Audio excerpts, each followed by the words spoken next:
Bwana wetu Yesu Kristo apewe sifa. Mpendwa mtazamaji wa MHAE TV, nakukaribisha sana kwenye kipindi chetu cha mkate wa leo. Bado tunaziangalia ahadi za Mungu zilizoandikwa katika Biblia kwa ajili yetu, na tuko katika Injili ya Yohana sura ya 16. Kwa tusome mistari michache kuanzia wa 12. Hata bado nikali ninayo mengi ya kuambia, lakini hamwezi kuyastahimili hivi sasa. Lakini yeye atakapokuja, huyo Roho wa kweli, atawaongoza awatie kwenye kweli yote, kwa maana hata nena kwa shauri lake mwenyewe, lakini yote atakayoyasikia atayanena, na mambo yajayo atawapasha habari yake. Yeye atanitukuza mimi, kwa kuwa atatwaa katika yaliyo yangu na kuwapasha habari. Na yote aliyo nayo Baba ni yangu. Kwa hiyo nalisema ya kwamba atatwaa katika yaliyo yangu na kuwapasha habari. Amen. Pendwa mtazamaji wangu, hakika ni baraka kubwa kukutana tena katika kipindi hiki cha mkate wa leo. Huu mkate ni mtamu sana kuula, na unaleta afya ya kiakili, kiroho na kinafsi. Tamani sana kuula mkate huu kila wakati. Hapa tunakutana na ahadi nyingine Yesu aliyoitoa alipokuwa na wanafunzi wake.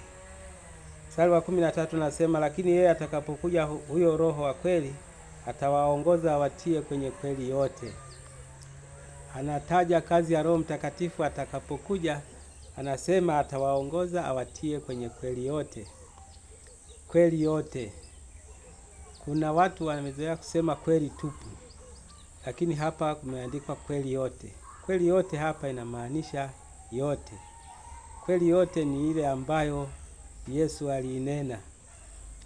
Yeye ni kweli na uzima. Yeye ni njia, kweli na uzima. Kwa hiyo kweli hii anayoongea ni yeye mwenyewe, kwamba atawaongoza awapeleke kuliko na kweli yote. Kweli kamili ni Yesu Kristo. Kila mtu ambaye anamwamini Yesu anaiendea kweli iliyo kweli kamili. Hii ni kweli. Kwa hiyo Roho Mtakatifu kazi yake ni kuwaongoza watu kwa Yesu aliye kweli, aliye wa kweli. Hakuna aliye wa kweli ila Yesu Kristo peke yake. Hao wengine wote ni bandia. Hao miungu mingine wote ni bandia, lakini Yesu Kristo ndiye kweli. Kwa hiyo atawaongoza kuwapeleka kwenye kweli. Sio tu kweli, kweli yote.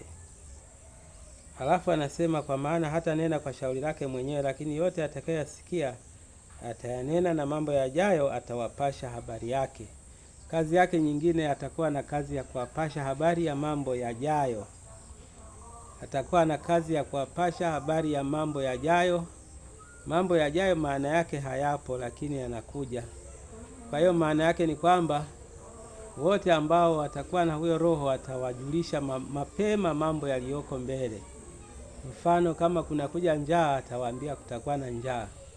Mfano, kama kutakuwa labda na vita, atawaambia kutakuja vita. Ama kutakuja ugonjwa fulani mbaya, atatoa habari. Watu watajua mapema. Kwa hiyo maana yake atawapa kujiandaa mapema. Kwa hiyo kazi ya Roho Mtakatifu ni kutupasha habari ya mambo yajayo.